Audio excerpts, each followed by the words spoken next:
Hey guys, Veebat here with another V-Plays taking out the Seahawk. It's been a while since I've taken out this beast, and while the Hawker Hunter is an absolutely fantastic airframe, I'll admit that I have struggled with this aircraft. One of the things I think I've mentioned before is that I think that the bombs are a better option over the rockets.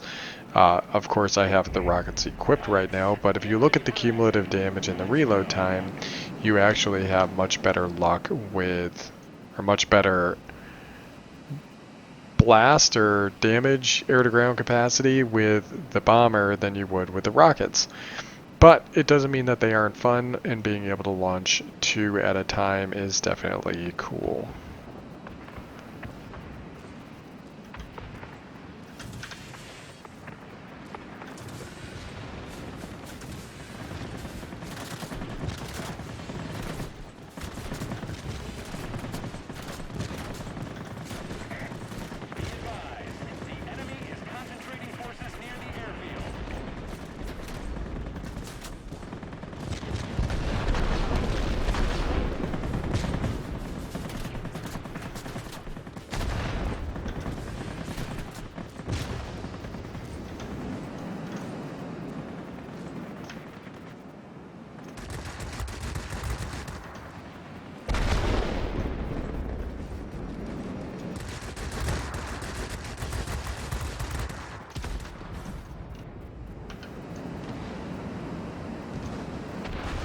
This aircraft does sport really good speed, and the cannons are very similar to the same type of cannons that I have experienced on the Vampire,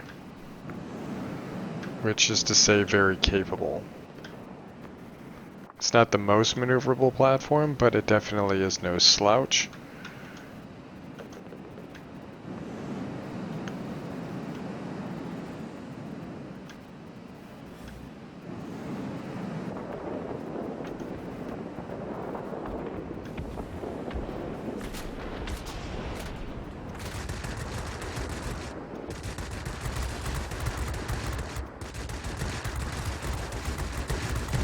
And much like its big brother, it has the ability to operate at its higher altitude than is advertised.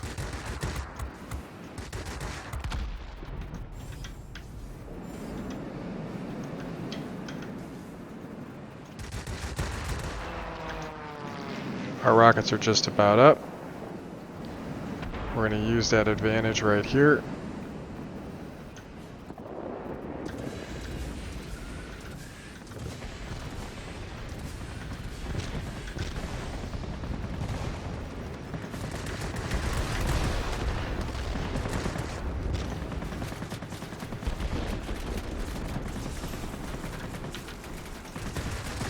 There's a player with a strong tail gunner.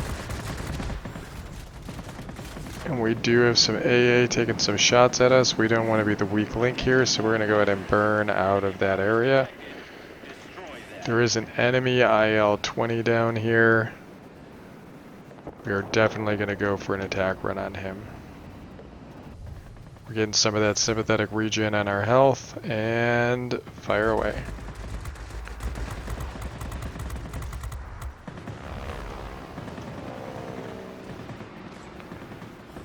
Nice ability to get that tail around pretty quick. Still have a target here despite the zone being captured.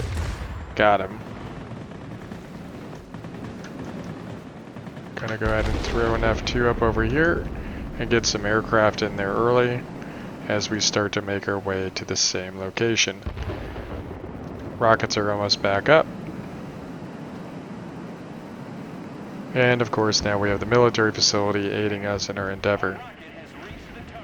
Bombers are just about there, but there isn't too many left. Just two.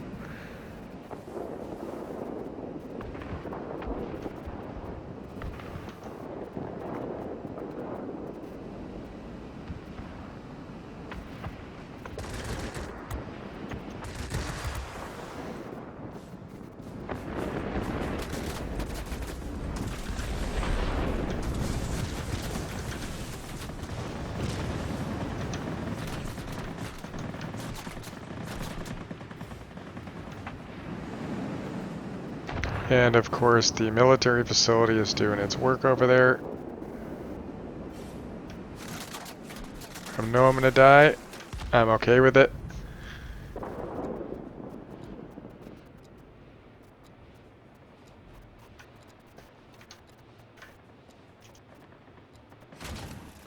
We're gonna regen in the middle and do a little bit of defending, and we're gonna let that military base continue to do its work.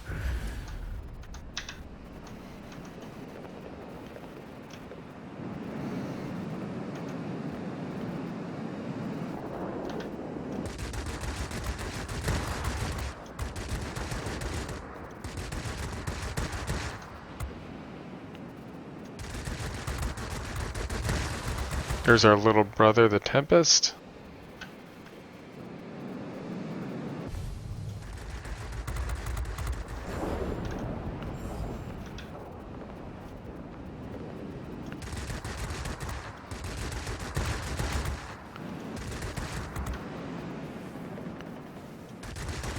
Psi 211 will not win in a turn fight against us.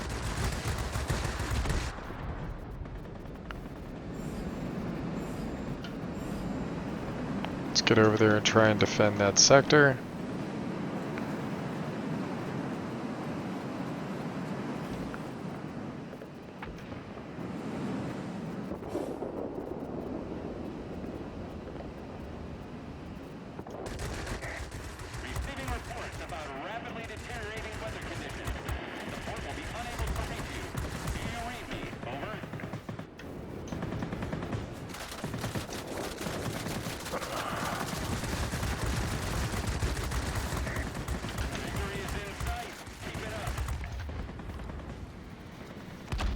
Ooh, we managed to burn that aircraft out. I'll take that. We do look like we have a flight of bombers coming in. Can't verify the numbers right now for whatever reason. But with a military facility firing on the same site, willing to bet that we are in a difficult spot. We are still going to spawn at the airfield, because now we still have some targets that we can take out permanently.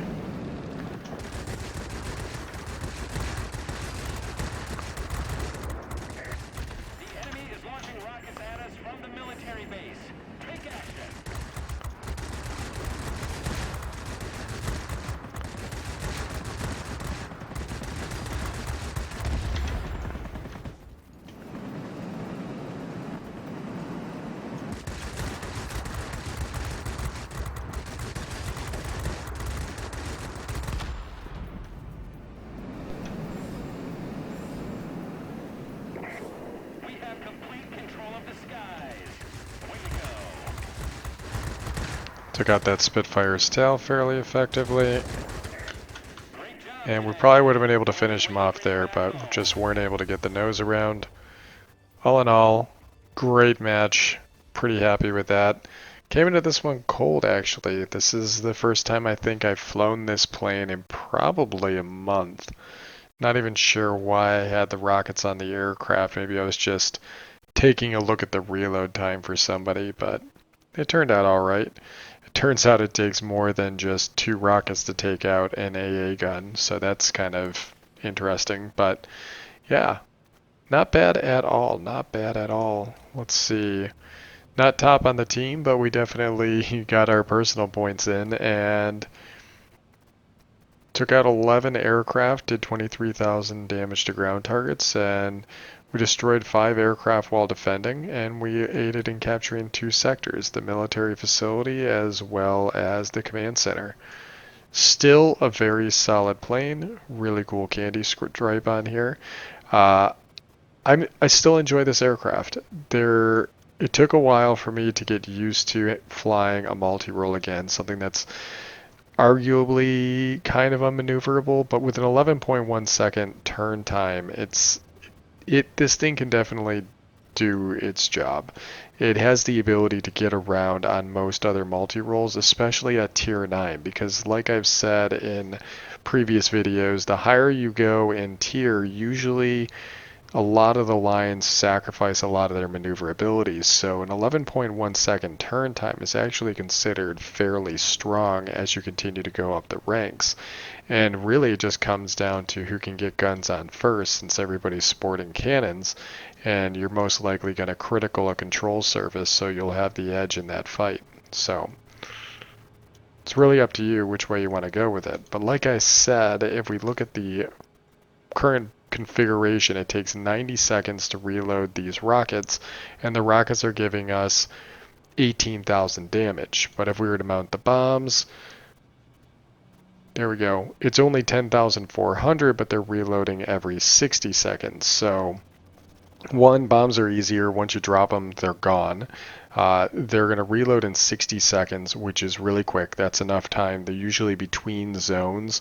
You drop the bombs when you first go in, you kill a couple aircraft, and then you get to the next zone. If the bombs aren't quite back, you kill aircraft first, then use the bombs, but you never really feel like you're wanting as much as you are with the rockets. But the novelty of having 20 rockets, you just can't deny. It's pretty cool. Just look at that. So, yeah, it's really up to you. But I will say that if you look at the the airspeed here, you can see our top speed with boost, 568.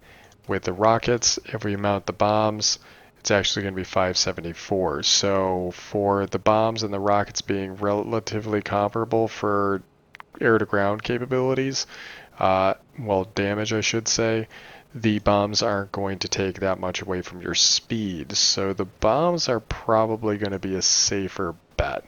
And that's just my perspective on that. Now, you could go so far as to mount on the aerodynamic pylons in order to reduce the negative effects, but really it's up to you. I'm not quite sure what I'd end up putting into the airframe section for this airframe yet. So we'll see how that goes in the long run, but I'm probably going to end up specializing this platform at some point. I just really like the look of it and the old style of kind of these triangle or diamond intakes that are mounted right in the wing roots. This is something that's very reminiscent of the early age of jet flight, just kind of having those real tucked away kind of intakes similar to what you see on the Vampire. And they're rounded, but I do feel as though it's the same type of concept here, where these intakes are kind of added as almost like an afterthought.